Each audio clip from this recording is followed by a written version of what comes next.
ओम शांति, ओम शांति। हम सभी बाबा के ब्राह्मण बच्चों के लिए अमृत वेले का समय बहुत वैल्यूबल समय है। अमृत वेला या ब्रह्म मुहूर्त जिसे हम कहते हैं, इसकी मान्यता सभी धर्मों में भी है। हिंदू धर्म में तो हमें पता ही है कि भक्त सुबह सुबह उठ करके अपना भक्ति पूजा पाठ करते हैं। मुस्लिम धर्म में भी 4 साढ़े 4 तक उनकी अजान होती है और सिख धर्म में भी अमृत वेले को बहुत महत्व दिया गया है। एक्चुअली अमृत वेला शब्द जो है वो सिख शब्द ही है और यूं हम कहेंगे तो सृष्टि चक्र का ये जो समय है, संगम युग का समय, ये समय ही अमृत वेला है। बाबा कहता है कि सतयुग से तो दिन शुरू हो जाता है और कलयुग जो है वो अज्ञान अंधकार की रात्रि है, रात्रि का समय है। और जब शिव बाबा अवतरित होते हैं तब ये सृष्टि के अमृत वेले का समय है, जब परिवर्तन होता है। तो अमृत वेला हम ब्राह्मणों के लिए वरदानी समय है। डायरेक्ट बाबा से सर्व वरदान हमें सहज मिलते हैं। शिव बाबा भोलानाथ है और वो कहते हैं ना, भोलानाथ है इसलिए जल्दी प्रसन्न हो जाते हैं। तो अमृत वेले जो भी हम शुद्ध संकल्प करते हैं और अगर सच्चे दिल से करते हैं तो वो बाबा हमारे सहज पूरे करते हैं। सो कहते हैं मन इच्छित फल हमें प्राप्त होता है। तो वरदानों के भंडार खुले हुए होते हैं। बाबा स्वयं भाग्य विधाता, वरदाता, विधाता के रूप में होते हैं। तो सुबह के समय हमारा जो मिलन होता है वो डायरेक्ट विश्व रचयिता से, सर्व खजानों के मालिक से मिलन होता है। दुनिया में भी कहते हैं कि आपने सुबह सुबह किसका मुंह देखा था। कई बार ऐसा होता है ना, तो फिर ऐसा बोलते हैं किसका मुंह देख लिया। और हम किसका मुंह देखते हैं सुबह सुबह उठते हैं? सबसे पहले हमारी गुड मॉर्निंग किससे होती है? बाबा से होती है। तो कितने पद्मा पदम भाग्यवान हैं कि उठते ही हमारा डायरेक्ट भगवान से मिलन होता है। तो जो अपने दिन का प्रारंभ इतना श्रेष्ठ रीति से करते हैं, इतना श्रेष्ठ मिलन से करते हैं, तो उनका सारा दिन कैसा होगा।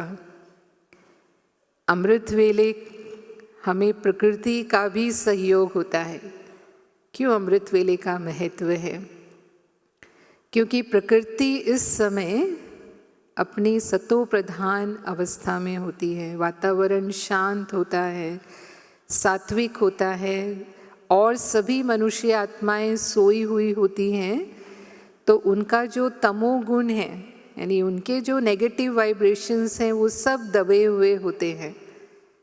हमारा स्वयं का मन भी शांत होता है, उस समय सात्विक स्थिति में होता है। तो हम सहज ही योग में एकाग्रता का अनुभव कर पाते हैं, या जो बाबा से हम अनुभव करना चाहें उस समय वो हमारे लिए सहज होता है। इसको कहते हैं लाइन क्लियर होती है उस समय। पुराने ज़माने में एसटीडी फ़ोन चलते थे तो लोग सुबह सुबह फ़ोन लगाना पसंद करते थे, क्योंकि सारे दिन में लाइनें एंगेज होती थी तो मुश्किल से फ़ोन मिलता था। लेकिन सवेरे लाइन क्लियर होने से डायरेक्ट फ़ोन मिल जाता था। तो ये वो समय है जब हमारी बुद्धि की लाइन बिल्कुल क्लियर होती है। लेकिन उसके लिए हमें कुछ अटेंशन और सावधानियां रखना ज़रूरी है। तब हमारे अमृत वेले हम फील करेंगे कि बस हम उठे और बाबा की याद में मगन हो गए, और बाबा से प्राप्तियों का जो अनुभव है वो हमारे लिए बहुत सहज है। अमृत वेले ही हमारी जो पिट्यूटरी ग्लैंड है, अगर हम साइंस की दृष्टि से देखें तो हमारी एक पिट्यूटरी ग्लैंड है जो ब्रेन में होती है, और ये हमारे शरीर के सारे हार्मोन्स को कंट्रोल करती है। तो इस समय हमारी बॉडी के हार्मोन्स बनते हैं, और यदि हम अमृत वेले के समय आनंद की स्थिति का अनुभव करते हैं तो हमारे हार्मोन्स बैलेंस्ड रूप में निकलते हैं। तो जो हार्मोन से संबंधित बीमारियां हैं उनसे हमारा बचाव होता है। हमारी बॉडी का पूरा सिस्टम ही हार्मोन्स के आधार पर चलता है। तो ये बैलेंस हम अमृत वेले अगर उठते हैं तो वो बना रहता है। अब अमृत वेला हम पावरफुल तो करना चाहते हैं, हम सभी उठते हैं अमृत वेले, हमें मालूम है कि हमारे लिए ये कितना महत्वपूर्ण समय है। लेकिन जितना पावरफुल हम करना चाहते हैं उतना कर नहीं पाते हैं। उठते भले रोज़ हैं, बाबा कहता है कई बच्चे तो नियम से उठते हैं, तो जैसे नेमीनाथ होते हैं, हाँ उठ के बैठना है ये हमारा नियम है तो ज़रूर बैठ जाते हैं उठ के। तो अगर सिर्फ नियम से उठते हैं और बाकी जो विधि पूर्वक अमृत वेला करना है वो नहीं कर पा रहे, तो वो नेमीनाथ बनने के भी मार्क्स तो हैं। हाँ, नहीं उठे और उठे उसमें भी फ़र्क है। बाबा कहते हैं कि जो कायदा है वो कायदा अगर हमने निभाया, बाबा की श्रीमत का पालन किया, तो कायदे में भी फ़ायदा है। हाँ भले परसेंटेज में मिलेगा, पूरा फ़ायदा 100% नहीं मिलेगा। कई बार बाबा कहते हैं कि जो सुबह का दृश्य होता है, बाबा जब वतन से देखते हैं जिस तरह से हम सब योग लगा रहे होते हैं, वो बड़ा वंडरफुल होता है। बाबा को देखना तो कोई मुश्किल नहीं है ना, बाबा तो 1 सेकंड में सब देख लेते हैं। कई बार बाबा कहते हैं कि वतन में बाबा के पास ऐसी टीवी है जैसी टीवी अभी तक यहाँ साकार में है ही नहीं। तो क्यों नहीं हमारा अमृत वेला पावरफुल होता है। उसमें एक तो हम सारी दिनचर्या अपनी कैसे व्यतीत करते हैं और रात को हम किस विधि से सो रहे हैं। तो ज़्यादातर जब हम सोते हैं रात को, जब हम बेड पर आते हैं तो कई बार हम थके हुए होते हैं, सीधे ही सो जाते हैं, तो बाबा को याद किया ही नहीं ना। हमारी विधि क्या है, सोने से पहले बाबा को हमें चार्ट देना है, और जो भी कुछ श्रीमत के मतलब विरुद्ध हुआ सारे दिन में हमसे, तो वो बाबा को सच्चाई से सुनाना है। बहुत बार बाबा मुरलियों में ही कहते हैं कि अगर हमने सच्चाई से अपना चार्ट दे दिया तो हमारा वो ख़त्म हो जाता है, आधा वहीं ख़त्म हो जाता है, हम हल्के हो जाते हैं। और दूसरा, अगर हम बाबा के याद में सोते हैं, बाबा के साथ सोते हैं, तो सुबह उठते हुए ही तुरंत हमें बाबा की याद आएगी। नहीं तो कई बार कोई चिंताओं में सोते हैं, सारे दिन भर में कई बातें आती हैं, है ना, उसमें कई समस्याएं होती हैं जिसका हमें टेंशन होता है। अब सारे दिन तो हम काम में लगे हुए हैं, बिजी हैं, तो उस समय तो इतना चिंतन नहीं चला, लेकिन जैसे ही बिस्तर पर पहुँचे वो बातें याद आने लग गई। हाँ, क्या करेंगे, कैसे करेंगे, होगा कि नहीं होगा, कैसे होगा, तो चिंताओं में मन चला गया। और फिर नींद आई, या तो नींद ही नहीं आती, नींद की गोली खा के सोना पड़ता है। और अगर आ भी जाती है तो कैसे सोए, कैसी स्थिति में था मन, चिंता की स्थिति में था। तो सुबह उठेंगे तो उठते ही पहले वही चिंतन चलना शुरू हो जाएगा जो रात को हमने जैसे जिस उसमें हम सोए। कई बार हम आपस में बातें करते हुए सोते हैं, क्योंकि रात को ही मिलते हैं, सारा दिन तो सब अपने अपने कामों में होते हैं। अब रात को मिले कमरे में तो समाचार की लेन देन करते हैं आपस में, और वो समाचार की लेन देन करते हुए वो व्यर्थ की बातें गई मन के अंदर और फिर सो गए। या फिर आजकल सोशल मीडिया बहुत है, अब टाइम नहीं मिला, रात को ही मोबाइल हाथ में लिया और मैसेजेस देखना शुरू कर दिया। अब पता ही नहीं कितना टाइम निकल गया उसमें, रात के 11 बज गए, 12 बज गए, फिर होश आया अरे टाइम पर नहीं सोएंगे तो अमृत वेला कैसे उठेंगे, फिर देर से सो रहे हैं तो उठेंगे कैसे। तो ये सब बातें प्रभाव डालती हैं हमारा अमृत वेला कैसा होगा। तो ये सब, ये माया हमें किन्हीं चक्करों में उलझाए रखती है, क्योंकि माया को भी पता है कि ये हमारी कमाई का समय है और वो कोशिश करती है कि हम ये कमाई ना कर पाएँ। तो किसी ना किसी रूप में हम अलबेले हो जाते हैं, एक तो सोने के समय और सुबह उठने के समय भी। सुबह उठे, कई बार ऐसा होता है कि हम थके हुए होते हैं रात को, तो हम सोचते हैं थके हुए थे ना रात को, आज सो जाते हैं। या फिर सोचेंगे रात को है ना सिर दर्द हो रहा था, बहुत बदन में दर्द था, तबीयत ठीक नहीं थी, बुखार जैसा लग रहा था, आज सो जाते हैं। या फिर क्या होगा, इसी तरह का कोई बहाना जो है वो हमारा मन देता है और हम एक दिन अमृत वेला हमने मिस कर दिया।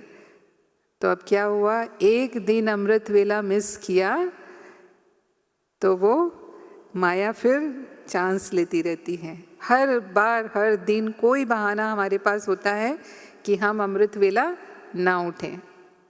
और अगर हम उठ जाते हैं, चलो दृढ़ संकल्प करके उठ गए, तो सोचते हैं 5 मिनट में बैठेंगे। नींद, आँख तो खुल गई, बैठे नहीं अभी, लेकिन 5 मिनट और सो लेते हैं। 5 मिनट आँख बंद की और क्या हुआ, 5 बजे आँख खुली। वो 5 मिनट 5 बजे होते हैं। या फिर उठ के बैठते हैं तो बिस्तर पे ही बैठ जाते हैं, चलो यहीं कर लेते हैं अमृत वेला। अब बिस्तर पर बैठेंगे तो 5 मिनट तो योग लगेगा, 5 मिनट के बाद कहाँ पहुँच जाएंगे, बैठे बैठे ही बिस्तर पे बैठे हैं और निद्रा लोक में पहुँच जाते हैं। फिर योग का टाइम पूरा होता है और बहुत शांति मिली। कौन सी शांति मिली, शांति धाम की शांति या नींद की शांति। तो हम कई बार वो समझ ही नहीं पाते कि कौन सी शांति का हम अनुभव कर रहे थे। आप सब हंस रहे हैं तो मुझे भी वो वाइब्रेशंस आ रहे हैं।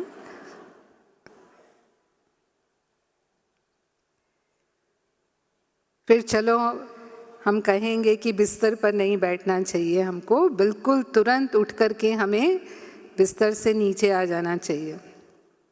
बिस्तर से नीचे पहुँचे हैं तो फिर वहाँ पर अगर हमने कोई अपना स्थान बनाया है, अपना घर में अगर बाबा का कमरा है तब तो बेस्ट है, अगर नहीं है बाबा का कमरा तो फिर हम अपने ड्राइंग रूम में या ऐसे स्थान पर, मतलब बेडरूम में नहीं बैठना है, कहने का भाव है कि हम ऐसे स्थान पर बैठे आकर के जहाँ नींद का प्रभाव नहीं हो, नींद के वाइब्रेशंस ना हो। और अगर हमें पता है कि हमें सुस्ती आ जाती है तो फिर हम फ्रेश होकर के बैठें, हाथ मुँह धोएं, अपना ब्रश करें। अगर हमें कुछ पीने की ज़रूरत है, मानो नींबू पानी पिएं या ग्रीन टी पिएं। मैं ऐसे तो नहीं कहूँगी कि चाय बनाकर पियो आप, क्योंकि चाय सुबह सुबह खाली पेट पिएंगे तो नुकसान भी करती है वो। तो इसीलिए कुछ ऐसा ड्रिंक जो आपको कुछ एनर्जी दे सकता है, वो अगर आपको लेने की आवश्यकता है तो आप ले सकते हैं और फ्रेश होकर के हम बैठें। अब जब हम बैठे हैं, होता ये है कि कई बार 10 मिनट हम फ्रेश बैठते हैं और अगर हमारा चिंतन विधि पूर्वक नहीं चल रहा है तो वो 10 मिनट में हम कैसे योग लगाते हैं, मैं बाबा के साथ परम धाम में हूँ, बाबा शांति के सागर हैं, मैं आत्मा शांत स्वरूप हूँ, हाँ, और जब हम इस तरह से सोचते हैं, अपने वो अशरीरी स्थिति में स्थित होने की कोशिश हम करते हैं, तो फिर वो शांति की स्थिति में फिर मन चला जाता है। और जैसे ही शांति की स्थिति में मन जाएगा, क्योंकि नींद का असर थोड़ा तो होता ही है, वो और नींद आनी शुरू हो जाती है। तो फिर बाबा कई बार कहते हैं कि जैसे हठ योगियों का म्यूज़ियम होता है ना, एक म्यूज़ियम बना हुआ है जयपुर में, उसमें अलग अलग पोजेज़ होते हैं, आसन के अलग अलग पोजेज़ होते हैं ना, तो बाबा कहते हैं फिर ऐसे पोज होने लग जाते हैं। किसी की गर्दन लटक जाती है, किसी की कमर नीचे हो जाती है, किसी की ट्यून, बाबा कहते हैं ट्यून भी सुनाई देती है वतन में। अब कौन सी ट्यून सुनाई देती है हम समझ सकते हैं। तो ऐसी स्थिति में हम चले जाते हैं। तो हमारा चिंतन कैसा होना चाहिए योग के समय? इस तरह का चिंतन हो जो हमारे मन को खुशी में ले आए, जो हमारे मन को नशे की स्थिति का अनुभव कराए, तो फिर हमारी नींद उड़ जाएगी। कई भाई बहनें ये सवाल पूछते हैं हमसे अमृत वेले के बारे में कि हमारा अमृत वेला हम जिस तरह से अनुभव करना चाहते हैं या जितना पावरफुल हम करना चाहते हैं उतना हम कर नहीं पाते हैं, तो कैसे अमृत वेला हम करें? तो सबसे पहला संकल्प हमारा होना चाहिए कि मैं परम धाम से इस शरीर में अवतरित आत्मा हूँ। जो अशरीरी स्थिति का अनुभव बाबा कहता है, सचमुच वो अशरीरी स्थिति का अनुभव हम अमृत वेले बहुत सहज कर सकते हैं, क्योंकि हम सारी रात सोए होते हैं। तो सोने का अर्थ ही क्या है? आत्मा शरीर से डिटैच हो जाती है उतने समय के लिए, वो अशरीरी ही होती है, तो वो अनुभव हमें मदद करता है।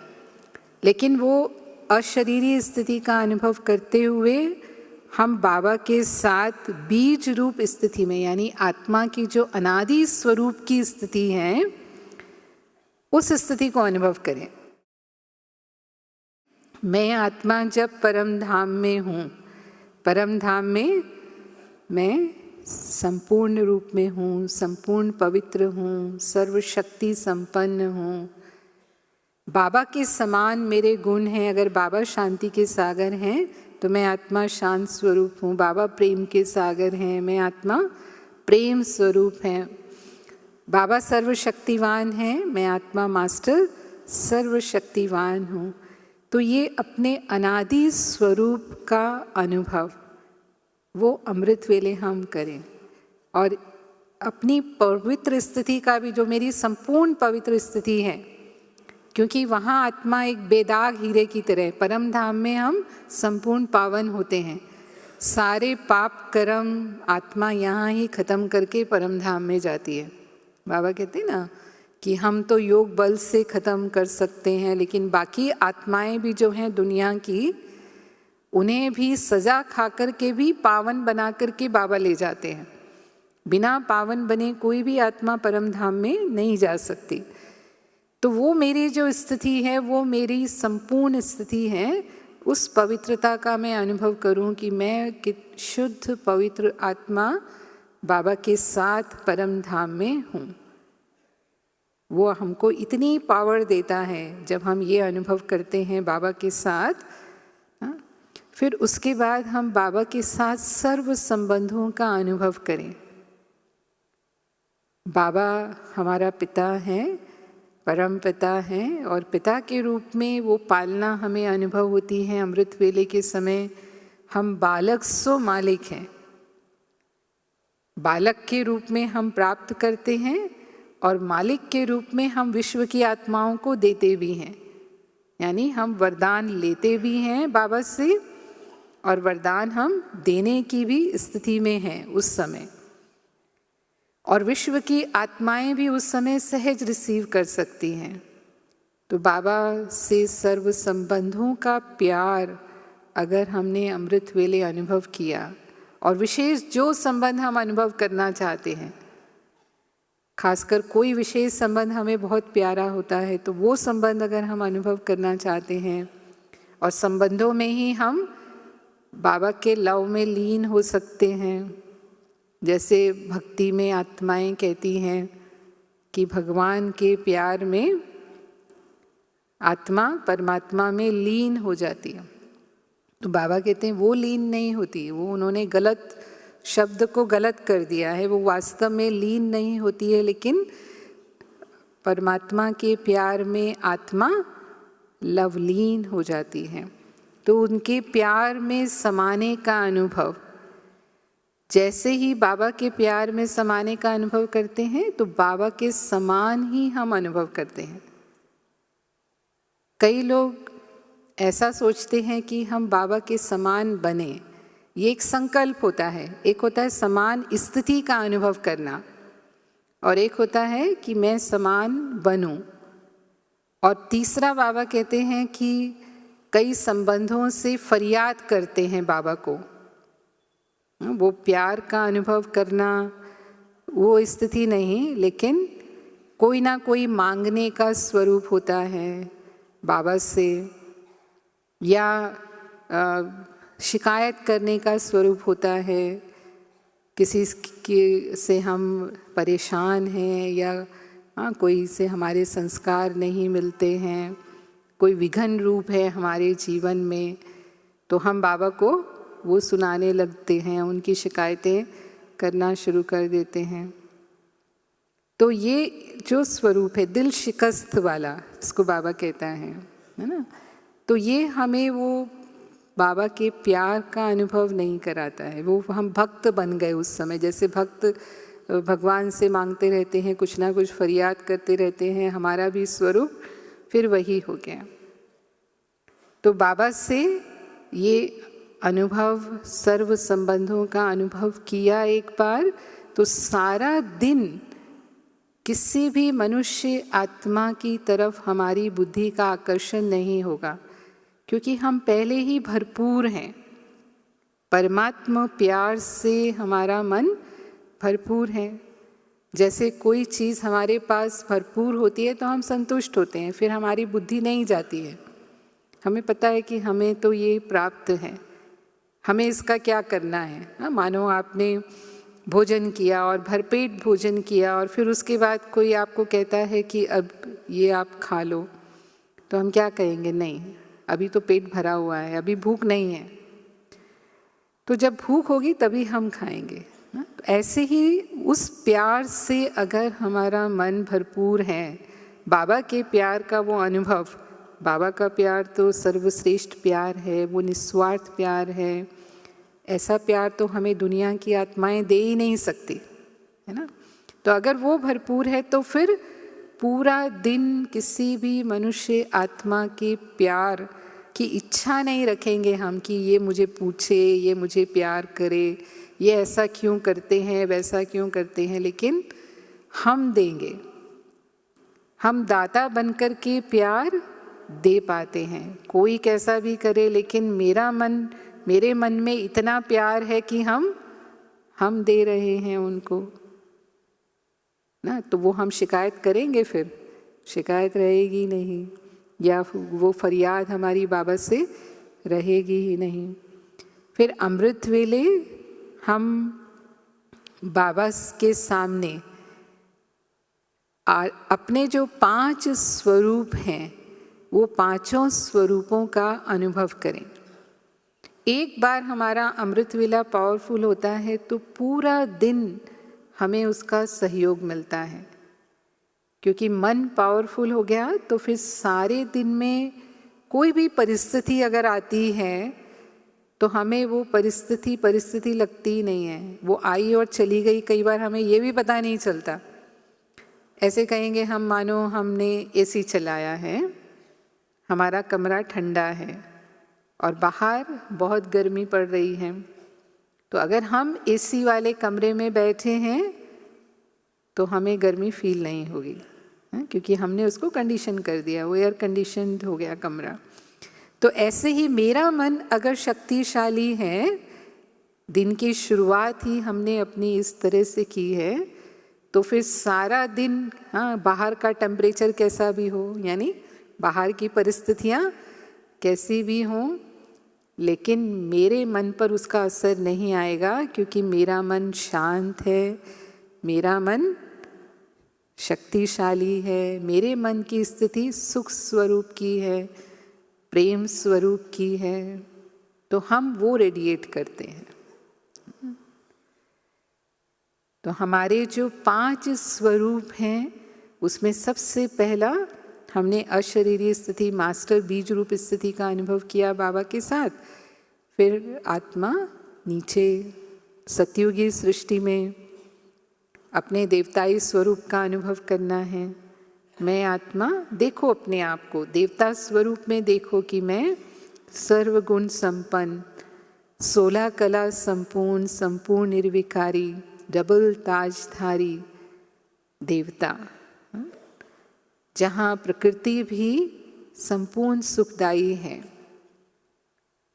हम तन मन धन संबंध सर्व प्राप्ति संपन्न आत्माएं हैं। पद्मा पदम पति बनते हैं बाबा हमें कहते हैं। तो वो सारे जो प्राप्तियां हमें होती हैं उन्हें स्मृति में लाना है कि भविष्य प्राप्तियां 21 जन्मों तक, और कितनी बाबा कहते हैं ना, अकिचार धन जो हमें मिलता है, इतनी बेहद की प्राप्तियां होती हैं कि हम तो क्या, प्रजा भी, और प्रजा तो क्या, भक्त भी जो हैं वो इन प्राप्तियों के आधार से चलते रहते हैं।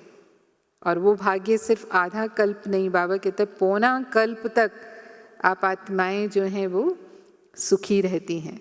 और फिर उसके बाद हमारे इस पूज्य स्वरूप की ही पूजा होती है भक्ति मार्ग में।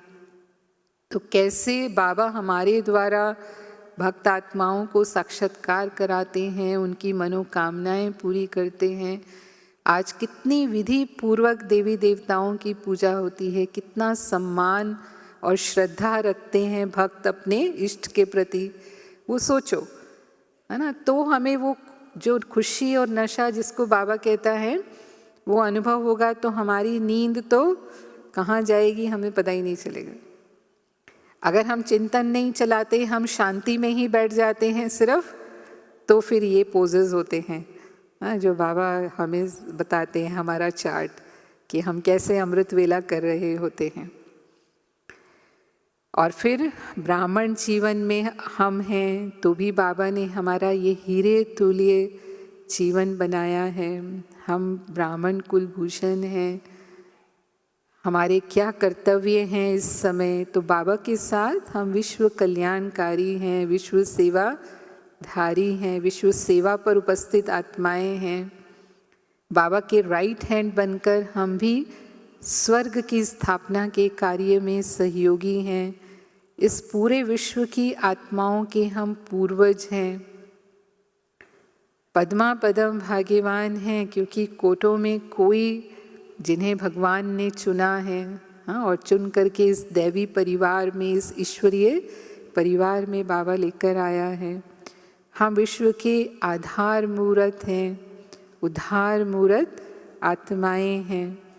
तो ये महसूस करते हुए फिर हमें लाइट हाउस माइट हाउस की स्थिति में मन को स्थित कर देना, क्योंकि इतना चिंतन करने के बाद हमारा मन उस स्थिति में आ जाता है कि बाबा से वो शक्तियाँ हमें अनुभव होने लगती हैं।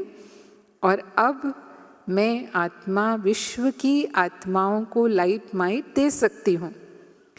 तो हम परम धाम में अपने आप को महसूस करें कि बाबा के साथ मैं विश्व सेवा पर उपस्थित हूँ और विश्व की आत्माओं को शांति की लाइट, पवित्रता की लाइट और सभी शक्तियों की सकाश मैं दे रही हूँ। तो ये हमने मनसा सेवा की, और उसके साथ साथ हम अपने फरिश्ता स्वरूप का अनुभव भी करें। फरिश्ता स्वरूप में हम अंतःवाहक शरीर के द्वारा पूरे विश्व का चक्र लगा सकते हैं। बाबा इसको अंतःवाहक शरीर कहता है, क्योंकि फरिश्ते उड़कर कहीं भी जा सकते हैं। तो अपने लाइट के आकार का अनुभव करें। तो बाबा कई बार हमें कहते हैं कि एक स्थान पर बैठकर हम योग कर रहे हैं, उसकी बजाय क्या सोचें, सूक्ष्म रूप में तो हम कहीं भी जा सकते हैं ना। तो हम मधुबन में आ जाएं, अपने घर में बैठने की बजाय हम मधुबन में बाबा के कमरे में आ जाएं और बाबा के सामने बैठ कर के हम योग कर रहे हैं, बाबा को याद कर रहे हैं। जहाँ भी, और भी आप अपने सेंटर पर भी जा सकते हैं, विश्व में अन्य स्थानों पर भी, अगर आप अन्य सेवा केंद्रों पर भी गए हैं तो उन स्थानों का भी हम चक्र लगा सकते हैं। और विश्व की आत्माओं को मैं आत्मा शुभ भावना, शुभ कामना का सहयोग दे रही हूँ कि ये आत्माएं भी अपने परम पिता को पहचाने और उनसे वर्षा लेने के अधिकारी बने। इन्हें भी मुक्ति, जीवन मुक्ति का वर्षा बाबा से प्राप्त हो। ये आत्माएं भी सदा सुखी बन जाएं। तो इस तरह से हमें अपने उस स्वरूप के द्वारा ये विश्व सेवा करनी है। फिर बाबा से हम मस्तक पर विजय का तिलक लें, अमृत वेले। ऐसे तो बाबा हमें कहते हैं कि हम कल्प कल्प की विजयी आत्मा हैं, विजयी रतन हैं, विघ्न विनाशक हैं। हाँ, लेकिन फिर भी खुद महसूस करें कि बाबा मेरे मस्तक पर विजय का तिलक दे रहे हैं, स्वराज्य का तिलक दे रहे हैं, या बाबा से कंबाइंड स्वरूप रहने का तिलक, या 3 बिंदियों का तिलक भी बाबा हमें कहते हैं। कौन सी 3 बिंदी? आत्मा, परमात्मा और ड्रामा। ये 3 बिंदी अगर हम समय पर लगा लेते हैं तो हमारी विजय ना हो, ये हो ही नहीं सकता है। और मैं मास्टर सर्वशक्तिवान हूँ, इस स्थिति का तिलक। तो ये तिलक हम बाबा से प्राप्त करें अमृत वेले के समय पर। तो अगर आदि काल जो हमारा है, ये आदि काल का हमने अगर प्रतिदिन अभ्यास किया है, बाबा कहता है इसका संबंध आपका सृष्टि के काल से भी है। अगर हम अमृत वेला रोज करते हैं तो फिर हम सतयुग के प्रारंभ में आएंगे। अगर हम अमृत वेले से थोड़ा देर के बाद उठते हैं, जैसे 5 बजे का जो समय है वो भक्तों का समय माना जाता है। 2 से 5 का समय ये बच्चों का समय है। बाबा ने कहा ना, विशेष मेरे बच्चों के लिए ये टाइम है। अब हम इसमें जिस भी समय उठे हैं, कोई 2 बजे उठकर अमृत वेला करते हैं, कोई 3 बजे उठकर करते हैं, कोई 4 बजे उठ कर के करते हैं, लेकिन मेजॉरिटी 4 बजे उठ कर के करते हैं, 3:30-4 बजे उठ कर के करते हैं। लेकिन 2 से 5 के बीच में हम जब भी करते हैं, ये बच्चों के लिए टाइम है। लेकिन इसके बाद अगर हम उठते हैं तो ये भक्तों का टाइम शुरू हो जाता है। तो जो बच्चों वाली प्राप्ति है वो हम भक्तों के टाइम में नहीं कर सकते। बाबा उस समय फिर भक्तों के लिए बिजी हो जाते हैं। तो इसका असर हम सृष्टि में किस समय आएंगे उस पर पड़ता है। कि अगर हम मेजॉरिटी अमृत वेला मिस करते हैं और देर से ही उठते हैं तो फिर हम सतयुग का समय, हमारा जो आने का समय है, सतयुग के आदि काल में नहीं आएंगे, हम कुछ जन्म पीछे आएंगे। वो समय हमारा कट हो जाएगा। और अगर हमने विधि पूर्वक नहीं किया, जैसे कहा बाबा ने बताया कैसे हम अमृत वेला करते हैं, तो जो हमारे भक्त पूजा पाठ करेंगे हमारी मूर्ति की, है ना, वो भी विधि वही रहेगी कि अगर हम मजबूरी से उठते हैं, मानो हमें लगता है ब्राह्मण जीवन का नियम है, अमृत वेले उठना है, प्यार से नहीं उठते, भगवान से हमारा प्यार है, एक प्यार उठाता है ना। कुछ लोगों को तो ये अनुभव होता है कि बाबा हमें सोने ही नहीं देता अमृत वेले। हाँ, बाबा उठाता है, यहाँ तक कि हिला भी देता है। कौन ऐसा अनुभव करते हैं? ज़रूर कोई अनुभव करते होंगे। लंबा हाथ उठाइए, देखिए कितने भाई बहनें जो ऐसा अनुभव करते हैं कि बाबा हमें सोने, क्योंकि ये प्यार है और वो प्यार में बाबा ही हमें उठा लेता है। जिम्मेवारी बाबा समझते हैं अपनी और हम सो नहीं पाते। लेकिन प्यार नहीं है, मजबूरी से उठते हैं, फिर मजबूरी से ही बैठते हैं, टाइम पास करते हैं, कुछ तो टाइम पास करते हैं। हाँ, कब गीत बजेगा, कब, चलो हम घर में बैठे हैं तब तो गीत नहीं बजेगा। हाँ, घर में बैठे हैं तो घड़ी देखते हैं, कब 4:45 बजेंगे, कब अमृत वेला पूरा होगा और जाकर सो जाएंगे। तो भक्त भी ऐसे ही पूजा करेंगे आपके मंदिर में, वो भी मजबूरी से। हाँ, वो सभी टाइम के भोग लगाते हैं ना, जो भगत होते हैं, देवताओं को विधि पूर्वक उठाते हैं, उनको श्रृंगार नहलाते हैं, श्रृंगार करते हैं, सब करते हैं। तो बाबा ने एक मुरली में कहा था, ये सब बातें बाबा ने बताई थी, तो बाबा ने इसी तरह से बताया था कि जो भक्त भी हैं वो भी मजबूरी से आपका कर देंगे, जो उठाएंगे वो आपको ऐसे उठाएंगे और सोते सोते ही आपका वो उस समय का श्रृंगार कर देंगे। तो उसका अंतर पड़ जाता है। तो हम देखते हैं कि जो भी हमारे बड़े हैं, वरिष्ठ दादियाँ हमारी, और ब्रह्मा बाबा को, मम्मा को भी हम उनके बारे में भी सुनते हैं कि बाबा हमेशा 2 बजे उठ कर के योग अभ्यास करते थे। अभी भी 2 दिन पहले मुरली में बाबा ने कहा कि सारे दिन तो बाबा को बच्चों का ख्याल रहता है, बाबा सेवा में रहते हैं ना, कई मामले होते हैं, लेकिन बाबा सुबह सुबह 2 बजे उठ कर के प्यार से बाबा को याद करते हैं और बच्चों के लिए गरम गरम हलवा तैयार करते हैं। ये भी बाबा ने कहा। हाँ, क्योंकि जो भी मुरली का मंथन होता था वो बाबा सवेरे अमृत वेले ही करते थे। तो हम भी ऐसा कर सकते हैं। कई बार हमें कई सेवाएं करनी होती हैं, तो उसके अगर हमें प्लान बनाने हैं, बाबा से कोई हमें टचिंग लेनी है, कोई हमारा ऐसा कार्य है, हमें उसका कोई डिसीज़न लेना है, कई ऐसी बातें होती हैं हमारे जीवन की जो बाबा से हमें राय लेनी है। अब वो हमारी लाइन क्लियर किस समय होती है?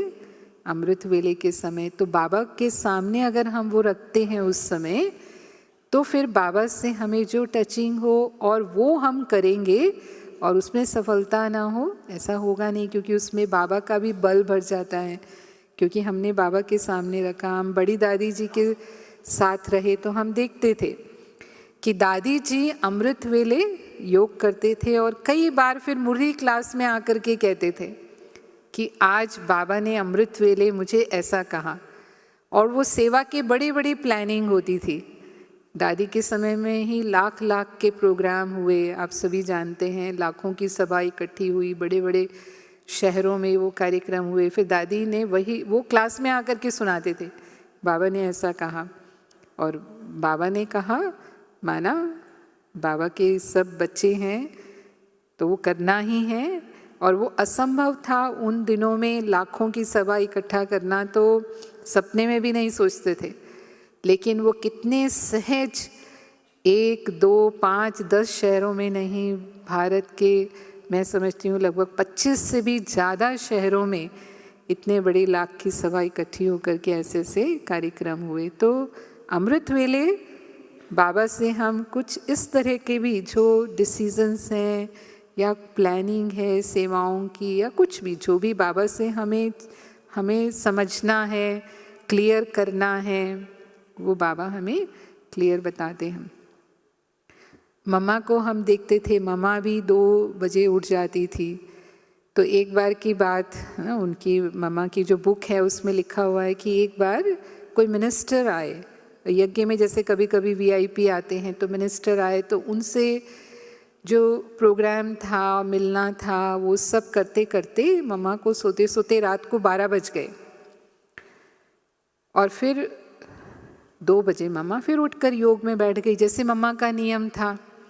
तो जो बहन थी उनके साथ, उसने देखा मम्मा उठ के बैठ गई है, तो उसने मम्मा को बोला, मम्मा आप तो रात को 12 बजे सोए हो, आज सो जाओ आप। मैंने कोई ज़रूरी थोड़ी है रोज़ ही 2 बजे उठ कर के योग करना है, थोड़ा देर से उठ के योग कर लेना। तो मम्मा ने कहा कि देखो, कोई VIP के लिए मैं अगर देर से सो सकती हूँ, अगर उसके साथ मेरा अपॉइंटमेंट है, मैं उसको इतना समय दे सकती हूँ, तो ये जो 2 बजे का मेरा समय है, ये भगवान के साथ मेरा अपॉइंटमेंट है, ये मैं कैसे मिस कर सकती हूँ, है ना। कहने का मतलब कि किसी इंसान के साथ मैं मिस नहीं कर सकती तो भगवान के साथ मैं कैसे मिस कर सकती हूँ। तो हम कितना महत्व देते हैं उसको। नहीं तो हम तो तुरंत सोच लेते हैं मैं रात को 12 बजे सोई थी, हाँ अभी 4 बजे कैसे उठेंगे, हाँ आज सो जाओ। हाँ, जैसे होता है ना कि देरी से सोए, रात को कोई भी कारण से देरी हो गई। तो हालांकि हमें देरी से सोना नहीं है, हमें तो समय से सोना है। 10 बजे हमारा सोने का टाइम है हमारी दिनचर्या में, तो हमें 10 बजे सो जाना चाहिए। और ऐसे ही हमने रतन मोहिनी दादी जी को देखा एक बार दादी जी के साथ मुझे ट्रैवल करना हुआ और 3-4 दिन मैं दादी जी के साथ ही रही, है ना, दादी जी के रूम में साथ में रही। तो मैंने उनको ऑब्ज़र्व किया, वो सुबह 3 बजे उठे और 3 बजे उठते ही दादी जी ने नहा लिया। फिर दादी जी तैयार होकर के योग में आई। फिर बाद में योग से आने के बाद दादी जी ने मुरली पढ़ी और मुरली पढ़ने के बाद फिर दादी ने स्नान किया। तो मेरे को आश्चर्य, मैंने कहा दादी जी आपने स्नान तो कर लिया। तो दादी ने कहा नहीं, वो तो मेरा छोटा स्नान होता है अमृत वेले के लिए।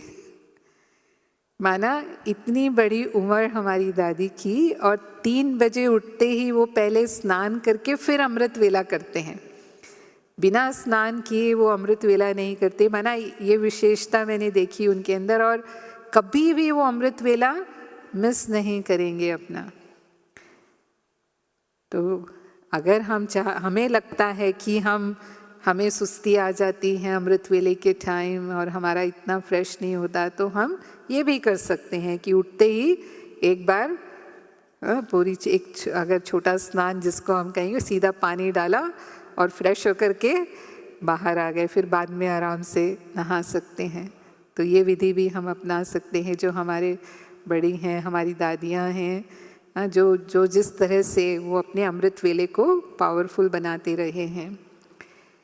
तो कहने का भाव ये है कि ये समय जो बाबा ने हमें विशेष दिया है, जो ब्राह्मण जीवन को पावरफुल बनाता है, और हम कहेंगे कि अगर ये समय हमारा श्रेष्ठ हुआ तो हम ऐसा महसूस करते हैं कि हम बाबा के वरदानों में ही पल रहे हैं, बाबा के वरदानों से ही हम चल रहे हैं, बाबा के वरदानों से ही हम उड़ रहे हैं। जैसे कि हम सदा ही उसकी पालना में हैं, उसकी नज़रों में हैं, उसकी छत्र छाया में हैं।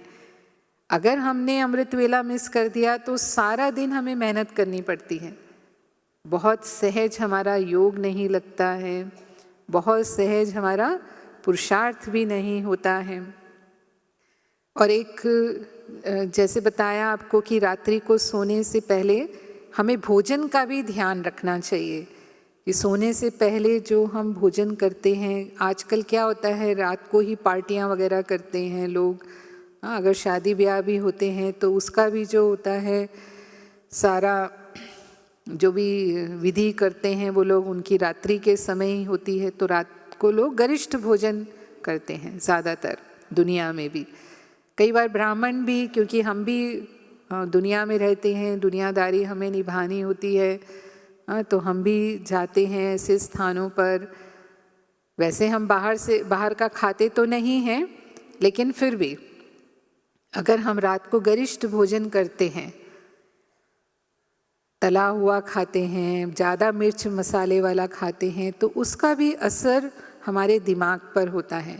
क्योंकि हमारे दिमाग का जो ब्लड सर्कुलेशन है वो पचाने में ज़्यादा चला जाता है और दिमाग की तरफ कम हो जाता है, तो वो सुस्ती का रूप ले लेता है फिर, और हमारे लिए अमृत वेला उठना मुश्किल होता है। अगर उठ भी गए तो फिर अलर्ट होकर के हम अमृत वेला कर पाएँ वो नहीं कर पाते हैं। तो रात को हल्का भोजन ही हमें करना चाहिए। अब हम जिस भी रूप में, चाहे वो जैसे कहते हैं खिचड़ी खाएं रात को, या सूप पीते हैं कुछ, या किसी भी रूप में जो हम समझते हैं हमारे लिए हल्का भोजन है, वो हम हल्का भोजन ही करें और सुपाच्य भोजन करें। ज़्यादा मिर्च मसाले वाला भोजन हमारा रात्रि का नहीं होना चाहिए। तो ये सब विधियां हम अपनाएंगे तो निश्चित रूप से हमारी ये वरदानी समय जो बाबा से वरदान प्राप्त करने का है वो अवश्य सफल होगा और हम पूरा संगम युग ही ऐसा महसूस करेंगे। जो कहा पूरा संगम युग ही अमृत वेला है। कई बार ऐसा भी होता है, कुछ लोग कहते हैं बहन जी हमारी शिफ्ट की ड्यूटी होती है, तो हमारी शिफ्ट ड्यूटी होती है तो हम अमृत वेला नहीं कर पाते हैं क्योंकि हम देर रात सोते हैं, तो सवेरे उठना हमारे लिए मुश्किल होता है। तो अगर ऐसी ड्यूटी है, अगर हमारी नौकरी ही ऐसी है मानो, तो फिर हम ऐसे कहेंगे जब जागे तब सवेरा। हाँ, क्योंकि दुनिया में अगर हम देखें तो अलग अलग देशों में अमृत वेला अलग अलग समय होता है। अगर हमारे यहाँ अमृत वेला सुबह 4 बजे है तो अमेरिका में उस समय शाम का समय होगा।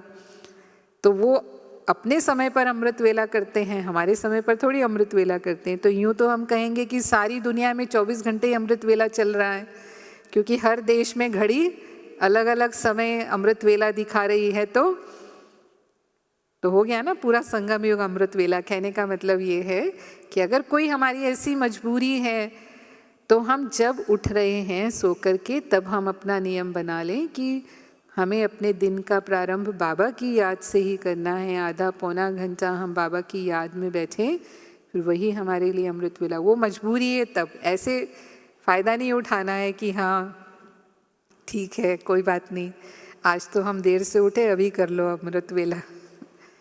हाँ, लेकिन मजबूरी में बाबा हमेशा हमें विधि बताते हैं, तो फिर उस तरह से हम उसे अगर उस विधि से करेंगे तो बाबा भी जानता है। बाबा तो हमारा हर पूरा चार्ट जानते हैं, तो फिर हमें उसका वो भी मिलेगा, जो जमा हमें मिलना चाहिए उसका वो हमें प्राप्ति होगी। ओम शांति।